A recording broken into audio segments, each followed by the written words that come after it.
everybody. My name is Rose Asaf. I use she, her, herself pronouns.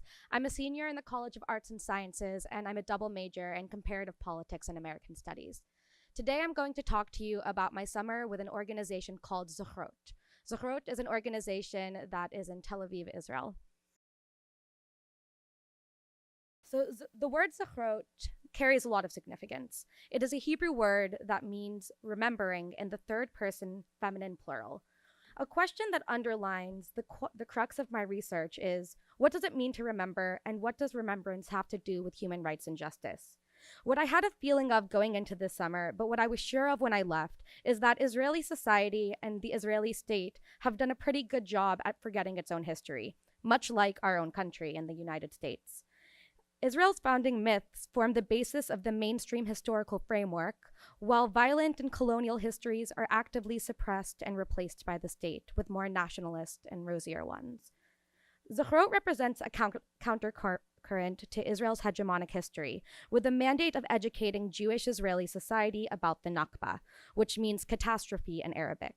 The Nakba occurred primarily between 1948 and entailed raids, massacres, and a mass expulsion of Palestinians by early Zionist militias that eventually became the Israeli Defense Forces. This resulted in 750,000 Palestinians who were forced to flee from their homes. Also in 1948, not a coincidence that Israel declared statehood. So today, while Palestinians mourn the Nakba, Jewish Israeli society celebrates its independence, as is most palpably displayed by Yom HaAtzmaut, which is Israeli Independence Day, and Nakba Day. Zochrot educates Israeli society in order to advocate for the right of return for Palestinian refugees. The right of return is established in UN Resolution 194, which states that refugees wishing to return to their homes and live at peace with their neighbors should be permitted to do so at the earliest practicable date. 70 years later, and refugees have still not been given the opportunity to return home. The vast majority of Palestinians worldwide are refugees who are either in exile in refugee camps or live in the diaspora. Today, as I will show, the right of return exists at the heart of the Palestinian struggle. The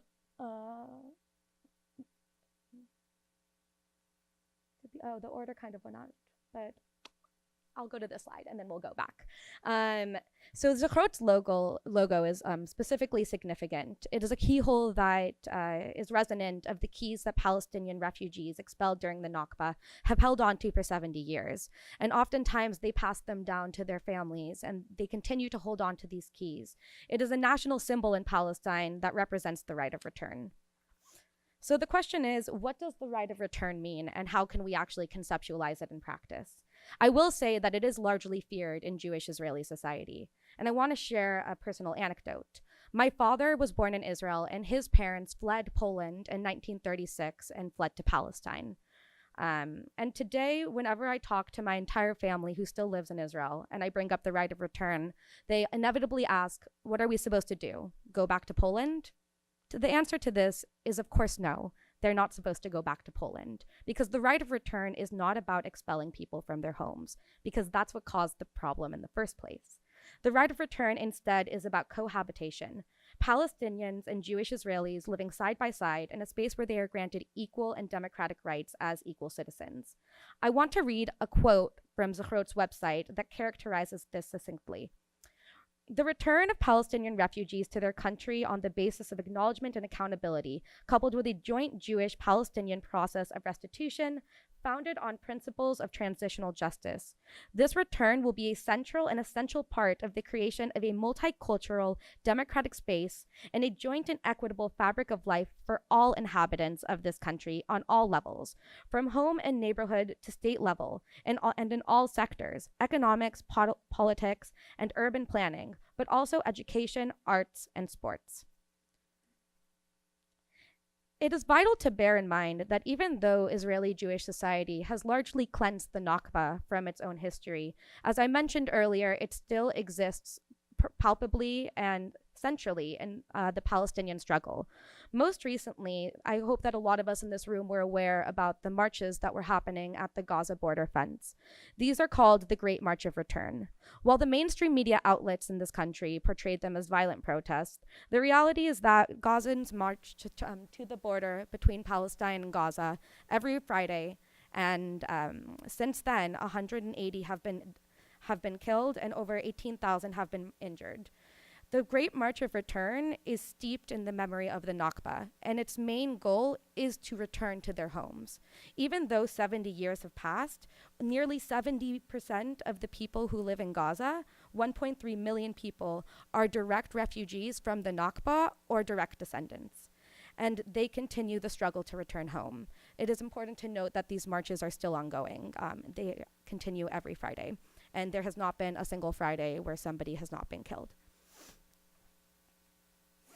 So now I'm going to talk about Zochrot's role in Israeli society, which I call a lonely landscape. This summer, I quickly realized that Zochrot largely exists in a lonely landscape in Israel. As the only Jewish-run organization in Israel that outwardly focuses on the right of return and the Nakba, Zochrot uses a 1948-based framework that is overwhelmingly unpopular and taboo in Israeli society, as it calls the foundation of the entire state into question. Instead of using a 1948-based framework, the mainstream Israeli left largely focused on the military occupation of Gaza and the West Bank that began in 1967. It comes down to a question of original sin. Is the root of the problem located in 1948 or 1967? Something I continue to investigate in my own research is the distinction between these frameworks. A 1948-based framework, for example, is something I argue that prioritizes decolonization and solidarity, while a 1967-based framework relies much more on liberal notions of human rights in its specific targeting of the occupation. Zochrot's 1948-based approach prioritizes Palestinian voices and acknowledges Palestinians living under occupation and Palestinians living in exile, as the reality is that a majority of Palestinian refugees constitute a majority of Palestinians worldwide. As Zochrot exists in a lonely landscape, it also exists in a dangerous landscape. It is under constant attack by the Israeli state and society. On a state level, the Israeli Knesset, or the Israeli parliament, passed a law dubbed the Nakba law. This law makes it so that the finance minister can reduce state funding to an institution that hosts an official remembrance of the Nakba on Israeli Independence Day, which, to no surprise, happens on the same day. Right-wing activists have also launched an assault on Zochrot. They're actively targeting the organization online and convene to shut down Zochrot's events. And events that aren't shut down are protested. These attacks make institutions, organizations, and Jewish Israelis hesitant and fearful to work with Zochrot and fund Zochrot's activity, which is why Zochrot must look to international sources for funding. An important question that I considered throughout my work this summer is, why is the state of Israel so afraid of its own history? Why does Israel criminalize remembering the Nakba? I argue that the answer is twofold. First, I contend that Israel uses far-left organizations like Zochrot as a sort of boogeyman to serve as a nationalist foil, as the nation could not exist without the other, and the stronger the other, the stronger the nation. Second, I argue that Israel is hyper-aware of its own vulnerabilities and responds to its own hyper-awareness by reproducing its violence as a sign of strength. Israel continues to massacre, displace, and oppress Palestinians and has only doubled down on its anti-democratic practices. Instead of allowing dissent, as democracies do, Israel has chosen actively to thwart it. As we speak, Israel continues to detain a United States citizen, Laura Al-Qasem, who was the president of her Students for Justice in Palestine when she was at the University of Florida. They're detaining her for that very reason, even though she had a visa to study in Hebrew University for a year. She's currently appealing to the Supreme Court.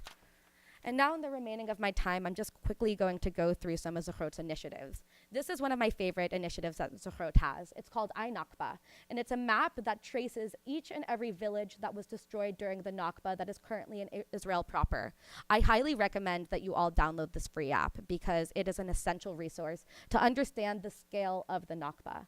Each dot, if you go to the app, has photos and a short history and sometimes videos of the locality that was destroyed. And it talks about the way in which it was destroyed. For example, which occupying unit, were there settlements on the land, etc. So I highly recommend everybody download this app.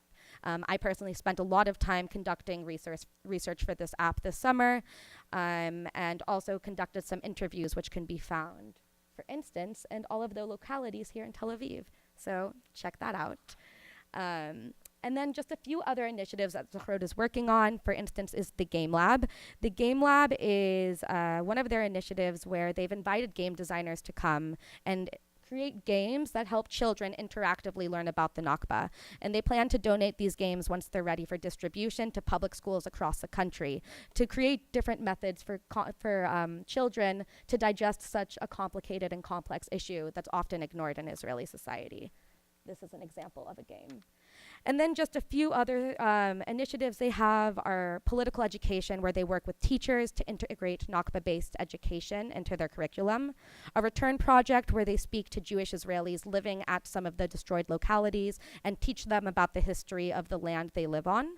And then the 48mm film festival, where Zochrot's film director puts on a film festival in the most popular cinematheque in all of Israel.